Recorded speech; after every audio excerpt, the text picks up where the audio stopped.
नमस्कार, स्वागत है आपका विंध्य भारत में। मैं आपके साथ साक्षी गुप्ता। 24 मई 1971 की उस सुबह स्टेट बैंक की पार्लियामेंट ब्रांच में कुछ ज्यादा भीड़ थी। सोमवार का दिन था और बैंक के चीफ कैशियर वेद प्रकाश मल्होत्रा अपने केबिन में एक पुराने क्लाइंट से बात कर रहे थे। अचानक उनकी टेबल पर रखे 3 टेलीफोन में से एक की घंटी बजी। नंबर था 45,468। मल्होत्रा देखते ही समझ गए कि यह न तो SBI एक्सचेंज का नंबर है और न ही इंटरकॉम का, बल्कि डायरेक्ट लाइन है। उन्होंने फोन उठाया। दूसरी तरफ से आवाज आई, प्रधानमंत्री के सेक्रेटरी आपसे बात करना चाहते हैं।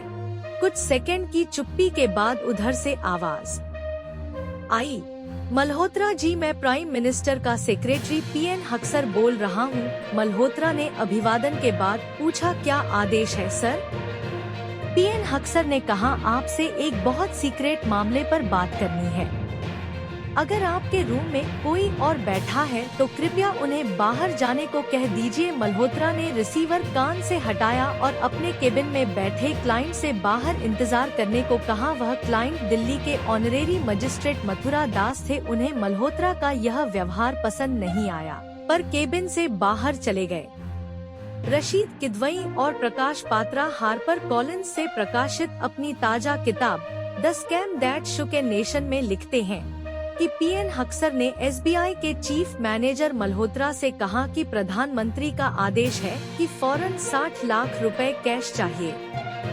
एक सीक्रेट मिशन पर भेजना है। वह एक आदमी भेजेंगी और आप रुपया उनको सौंप दीजिए। मल्होत्रा ने सवाल किया, प्रधानमंत्री चेक भेज रही हैं या रसीद? हक्सर ने जवाब दिया, प्रधानमंत्री ने बस इतना ही आदेश दिया है, पैसा फौरन चाहिए। रसीद या चेक की बात बाद में देखी जाएगी। आप पैसे एक वैन में रखकर फ्री चर्च के पास ले आइए, क्योंकि इसे फौरन एयरफोर्स के विमान से बांग्लादेश भेजना है। और ध्यान रखिएगा, यह सीक्रेट मिशन है, किसी से इस बारे में चर्चा मत करिएगा। मल्होत्रा के सामने अजीब स्थिति थी। उनसे इतनी भारी भरकम रकम मांगी गई थी, जबकि इसके बदले ना तो कोई रसीद दी गई थी, ना ही चेक। मल्होत्रा ने जवाब दिया, यह तो बहुत मुश्किल वाला काम है। इसके बाद हक्सर ने कहा, फिर आप सीधे प्रधानमंत्री से ही बात कर लीजिए। अगले पल खुद प्रधानमंत्री इंदिरा गांधी लाइन पर थी। उन्होंने कहा, मैं प्रधानमंत्री बोल रही हूँ। मल्होत्रा तुरंत उनकी आवाज पहचान गए। PM ने कहा, जैसा मेरे सेक्रेटरी ने आपको बताया, हमें फौरन 60 लाख रुपए कैश चाहिए। एक सीक्रेट काम के लिए बांग्लादेश भेजना है, तुरंत रुपए तैयार करिए। मैं आदमी भेज रही हूँ।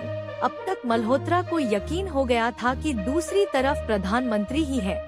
उन्होंने पूछा, मैं उस आदमी को कैसे पहचानूंगा? प्रधानमंत्री ने जवाब दिया, हमारा आदमी आपसे कोड वर्ड में बात करेगा। वह कहेगा, मैं बांग्लादेश का बाबू हूँ।